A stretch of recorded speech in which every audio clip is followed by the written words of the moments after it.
Willkommen, schön, dass ihr wieder eingeschaltet habt auf meinem Kanal der Modellbau. Ich bin der Sven und heute wird es in diesem Video um die Bespannung eines Doppeldeckers, in meinem Fall Maßstab 1:28 gehen. Ich habe dieses Modell, was ihr im Hintergrund seht, das ist die Sawbridge F1 Camel, auf meine Facebook-Seite Sven der Modellbauer Fotos gestellt und ja, daraufhin kamen Fragen, ob ich nicht eventuell mal zeigen könnte, was brauche ich für Materialien und unter anderem, wie funktioniert das? Wie bekomme ich eine Bespannung hin, so dass es auch straff ist und dass es auch vernünftig und schön ausschaut, wenn man es dann auch im Regal stehen hat. Oder zum Beispiel auch, wenn man auf Messen geht, da möchte man ja ein vernünftiges Modell präsentieren. Und beim Doppeldecker gehört einfach eine Bespannung dazu. Es gibt natürlich welche, die lassen die Bespannung weg und vielleicht, weil sie nicht wissen, wie es geht. Und dafür ist dieses Video. Ich möchte einfach euch zeigen, was man braucht. Und um euch die Materialien näher zu zeigen, hole ich euch jetzt ein bisschen dichter ran und dabei wünsche ich euch jetzt viel Spaß. Hier seht ihr die Materialien, die wir brauchen. Wir brauchen eine Klemme, ein Bastelmesser, eine Zange, Sekundenkleber. Da reicht so ein billiger Sekundenkleber aus einem Billigmarkt. Das sind 5 Stück drin und dafür habe ich 1 € bezahlt. Das reicht völlig aus. Dann brauchen wir Draht. Das ist ein 0,15 mm Draht, ein Zahnstocher, eine Schere. Dann brauchen wir Garn. In dem Fall ist es hier Angelschnur.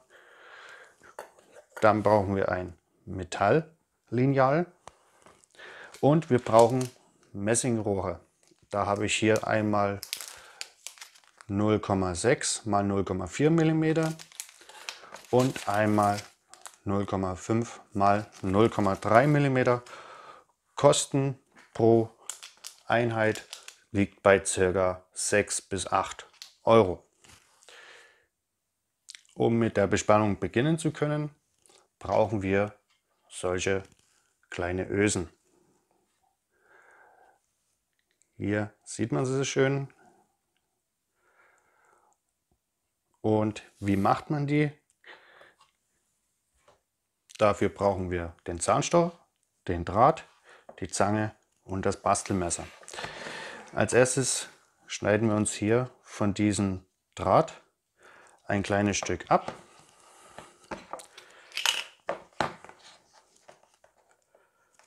So, das reicht vollkommen. Dann biegt man den so. So. Jetzt brauchen wir unseren Zahnstocher. Den legen wir uns hier so drauf.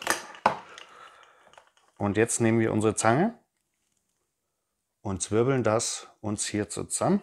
Machen ein bisschen höher. Je nach Stärke von der Öse könnt ihr das dann individuell machen. Hier aufpassen, dass es nicht zu weit dreht, sonst dreht ihr das nämlich ab. Jetzt können wir das runternehmen. Und jetzt haben wir hier so eine kleine schöne Öse. Das schneiden wir jetzt ab. So, dass ihr es besser seht.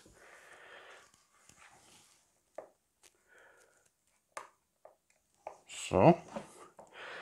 Und das ist schon mal, da haben wir schon mal unsere erste Öse.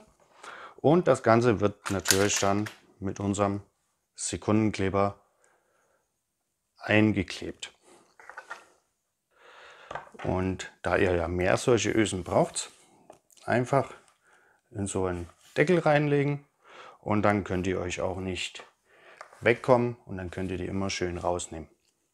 Die Ösen haben wir jetzt schon mal fertig. Das war der erste Schritt und jetzt brauchen wir so von den Messingröhren solche kleinen Stücke. Und wie man die am besten abschneidet, das zeige ich euch jetzt. Haben wir jetzt unser Messingrohr 0,6 mm Außen und 0,4 mm Innenmaß. Jetzt schauen wir mal, ob ich das euch zeigen kann von innen.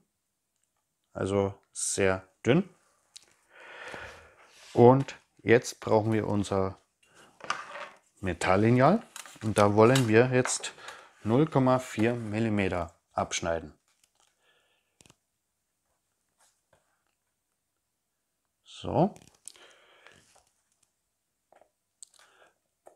Und jetzt ist ganz wichtig, nicht runterschneiden, sondern wir drehen es. So, da haben wir unser Teilstück jetzt schon ab.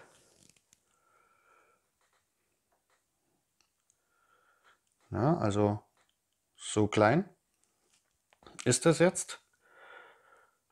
Und wenn man das nämlich abschneidet, dann hat man das Problem, dass wir das hier innen zusammenquetschen. Und das wollen wir ja nicht. Wir wollen ja unsere Schnur, Angelschnur, was auch immer ihr nehmen möchtet, da durchbringen. Jetzt brauchen wir hier unsere Schnur. Dann machen wir uns ein Stück ab. In den Anleitungen ist öfters vorgegeben, wie lang die Schnur sein soll. Macht ruhig 5 cm mehr. Schadet nicht. Ich mache jetzt einfach mal ein Stück ab hier. Und jetzt müssen wir dieses kleine Stück hier durchfriemeln. Das ist nicht so einfach. Am besten ihr nehmt dann, zur Not könnt ihr ja dann eine Lupenbrille nehmen.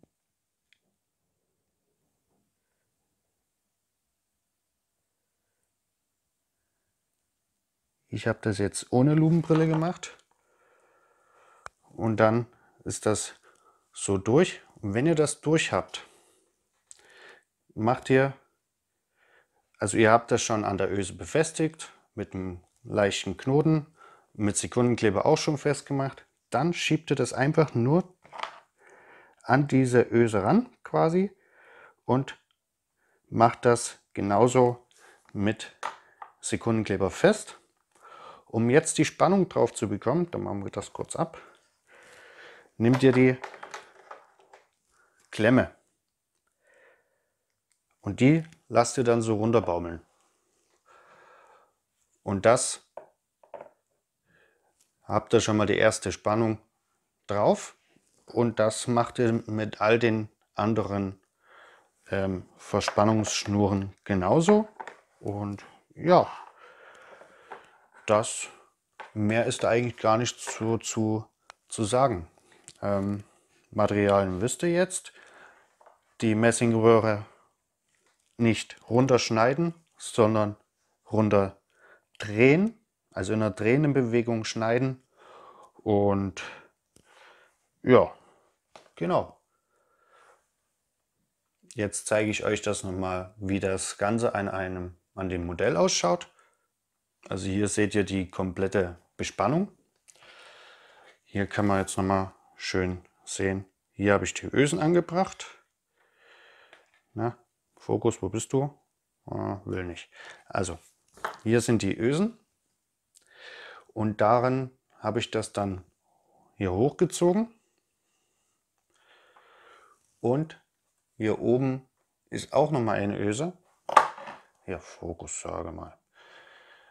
Und da habe ich das dann auch mit Sekundenkleber befestigt. Genauso mit dem Messingrohr. Und dann, ja, und die Bespannung, wie gesagt, braucht ihr die Klemme dazu. Hinten genauso. Da habe ich bei dem Modell jetzt hinten auch Ösen rangebracht. Die sind normalerweise nicht vorgesehen. Man sollte im Modell, bevor man die zwei Sachen zusammenbaut, sollte man schon die Schnur hier durchbringen. Und ja, und da macht es gleich länger, die Schnur. Ich habe nämlich den Fehler gemacht, dass ich sie zu kurz hatte. Deswegen habe ich mir das dann so einfallen lassen. Und ich denke, das Ergebnis lässt sich trotzdem sehen. So, das war jetzt quasi die Anleitung, wie man eine Bespannung an einem Doppeldecker macht. Wer jetzt gut aufgepasst hat in diesem Video, fragt sich mit Sicherheit, für was soll die Schere jetzt sein? Und zwar, die Schere ist dafür gedacht, wenn ihr oben an der Öse den Knoten gemacht habt, schneidet ihr mit der Schere dieses Stück ab. Nehmt bitte dazu kein Bastelmesser. Das würde nicht funktionieren, außer man will sich in die Finger schneiden.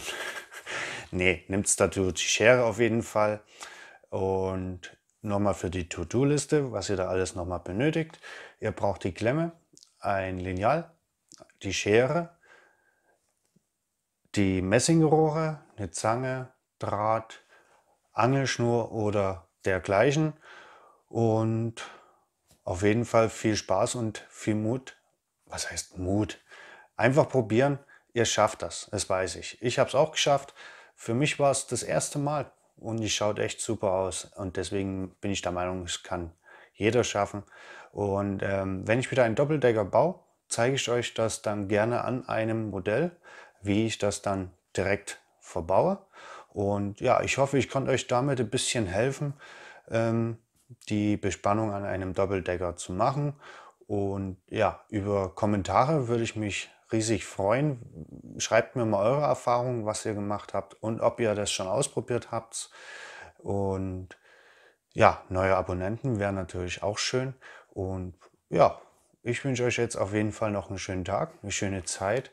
Bleibt nur vor allem gesund. Bis dahin, tschüss, euer Sven.